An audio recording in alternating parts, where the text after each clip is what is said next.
it's going. For those of you that are new to the channel, we are making Christmas jam. This one's going to be cranberry and Strawberry. Awesome. Stay tuned, we'll bring you back. All right, here we go. So to start with, we've got 12 ounces of cranberries with about a third of a cup of orange juice, and then water to make a full cup of liquid. We're just going to cook these until they pop, and they're getting there. They're getting there. And we brought these from frozen straight into the pan and cooked it, so it doesn't seem to affect the timing at all.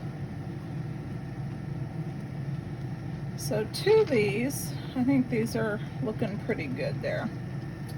To these, we're going to add,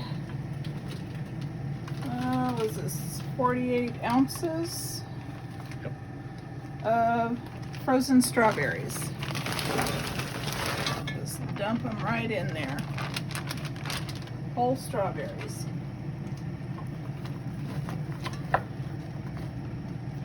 Pause it.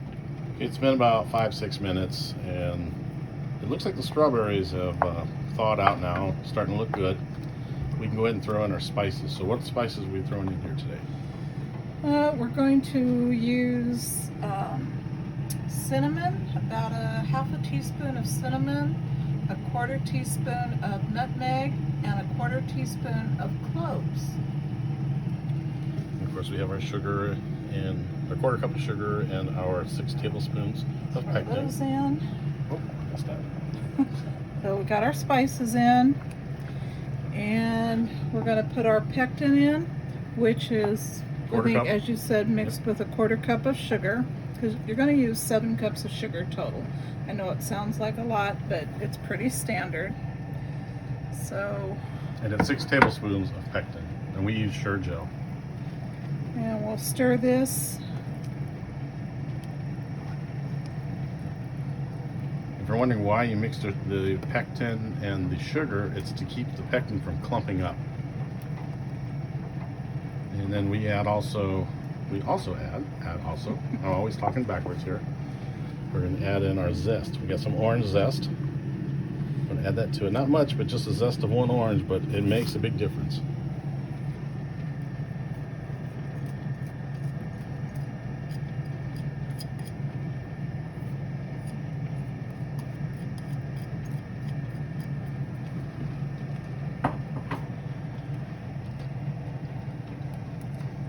So we're going to stir this until it comes up to a boil that you cannot stir down. So when it gets to that point, we'll bring y'all back. So our lids are nice and hot, and our jars are sanitized.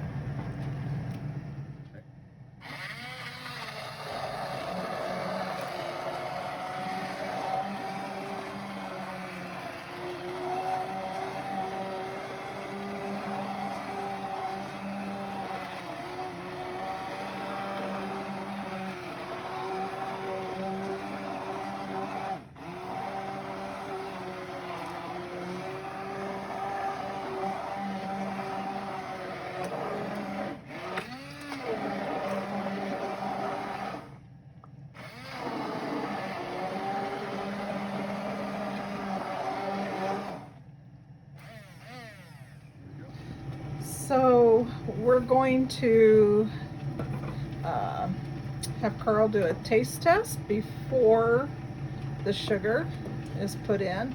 Now this is just the quarter cup of sugar with the pectin right now. We're waiting for it to come up to a boil, but you always want to taste your product.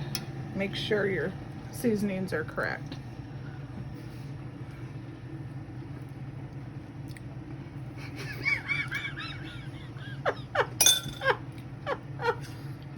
A little tart there, is it? It's smooth. Woo! Okay. Okay, so you can see it's coming up to a pretty good boil. When it gets to the point that you cannot stir the bubbles down, then it's ready to add the rest of your sugar. It's there. So we're going to do that right now. While holding the camera. Yeah. Here, I'll hold the You camera. hold the camera and I'll add the sugar. Sorry, we're not rich enough to afford a tripod yet. This is the rest of the sugar, so 6 3/4 cups. Yep. Yeah, it looks like spaghetti, but it isn't. Spaghetti sauce, I mean. Oh, sorry. What are you sorry for? I got half the. Sorry, folks. As you can tell, we're professionals at this. So now we're going to keep stirring this until it comes up to a rolling boil again that you can't stir down. We'll set a timer for 4 minutes. And we'll bring you back when the action starts. Okay, so we did a taste test after we got the sugar to dissolve, and it wasn't sweet enough. Our strawberries apparently weren't that sweet when they were frozen, so we went ahead and added another cup. So we have 8 cups of sugar now to this, and it tastes right. Am I correct, Mama? You are correct.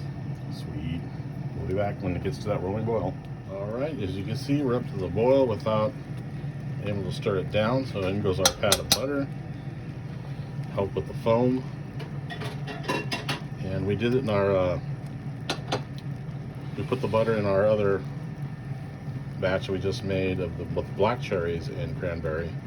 And we had no foam. So yeah, this stuff, the foaming thing really works. Now we're gonna let this go for about 4 minutes. When the timer goes off, we're gonna shut it off and get our jars prepped and ready.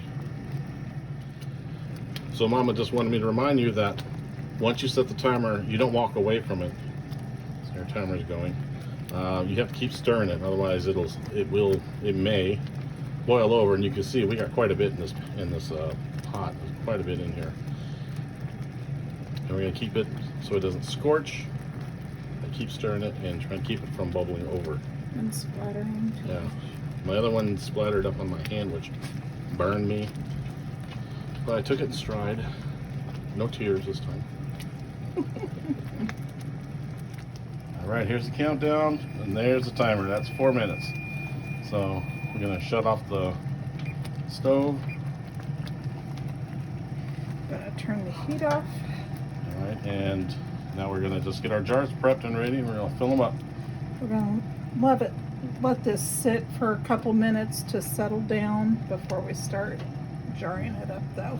Yeah, you don't want to pour it on yourself like I splashed it on me earlier. It will make you cry. All right, folks, let's calm down. We've got the 1/2 pint and 1/4 pints that we're filling. So I just use the glass measuring. Just pour it right into the glass.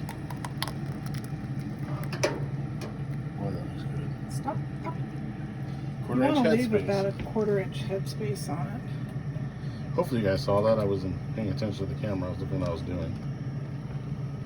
But when Mama pulls out another cup, another half, we're using 1/2 pints and 1/4 pints here because we ran out of 1/2 pints. They are sterilized. Probably didn't have to, but it's all right. We do. We will make sure. We got a 2-cup measuring Pyrex cup here. We have ladles, we have all that stuff, but unfortunately it's in storage at the moment, so we're doing it this way.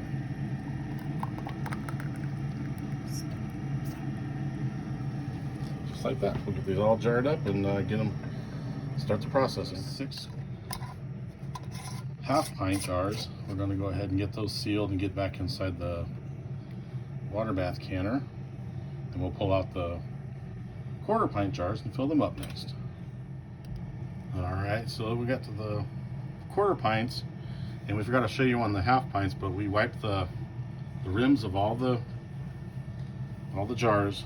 We use white vinegar and clean off the rims really well so nothing's going to be on there for when we go to... Make sure they seal correctly. Yeah, so they'll seal. lids. And Charlotte will put the rings back, rings on it, and These puppies are hot. yeah, they are. You only want the rings on finger tight. You don't want to crank them down. Where's the rest of them? All right, we got the jars inside the canner. We're heating the canner back up to boiling. And once we get it up to a rolling boil, we'll boil it. Because we're over 1,000 feet, we have to go 15 minutes. So we'll boil it up at rolling boil 15 minutes, cut it off, let it sit there for a few minutes, and then we'll pull them out, put them on the counter there next to the ones we did earlier. And we're gonna have to fire back up because we still have a bunch of leftover we need to jar as well. All right, we'll see you in 15 minutes or more. All right, we got them out.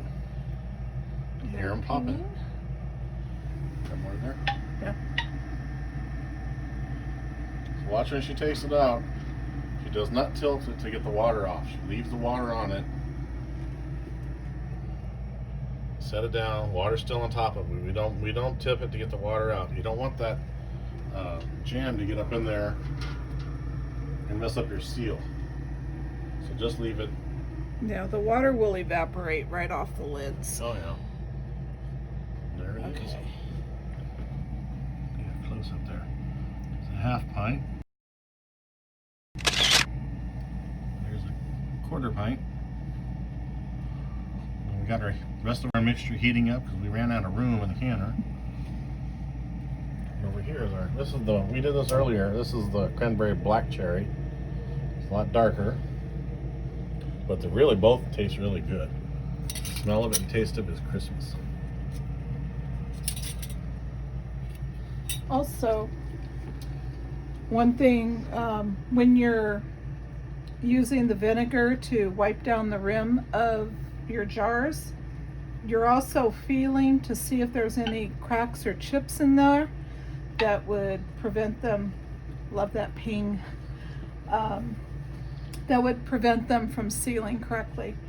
When you're done with the vinegar, dump it in your pan of water, and that will keep your jars and everything clear. They won't get cloudy. To give you an idea, these had the vinegar in it, and I forgot to put a vinegar in these. You can see we got white on them, white dust. That's all right, it'll wipe off when they're done. Tomorrow we'll wipe them off. They're looking good. Okay, we got more to do here. The mixture is boiling again. So, a quick tip, when you're canning, a lot of things will call for headspace. Like if you're canning sauce or broths, things like that, it'll say leave a 1-inch headspace. Now, if you don't have the tool that measures that, which I don't, these rings on the lip here are good measurements. When it calls for a 1-inch headspace, you would fill it to this bottom ring right here. So from here to the top is 1 inch. If you're doing something that calls for 1/2 inch, that would be your middle ring. You would fill it to the middle ring here. And like jams and jellies, things like that, call for a 1/4 inch. That's going to be your top ring right here. So just kind of a handy tip to remember.